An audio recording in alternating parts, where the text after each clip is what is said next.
শ্রী শ্রী জন্মাষ্টমী উদযাপন পরিষদ বাংলাদেশ কেন্দ্রীয় কমিটির উদ্যোগে যুগাবতার ভগবান শ্রীকৃষ্ণর আবির্ভাব তিথির শুভলগ্ন উপলক্ষে চট্টগ্রামে সংবাদ সম্মেলন অনুষ্ঠিত হয়েছে।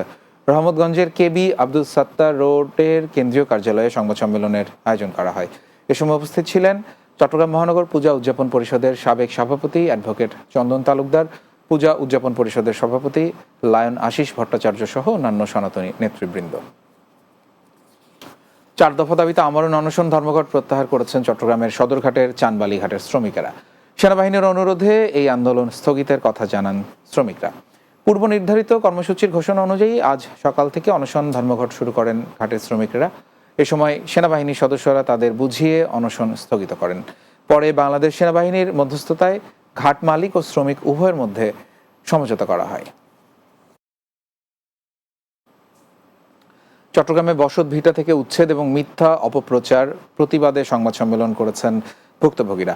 চট্টগ্রাম মেট্রোপলিটন সাংবাদিক ইউনিয়ন এই সংবাদ সম্মেলন অনুষ্ঠিত হয়।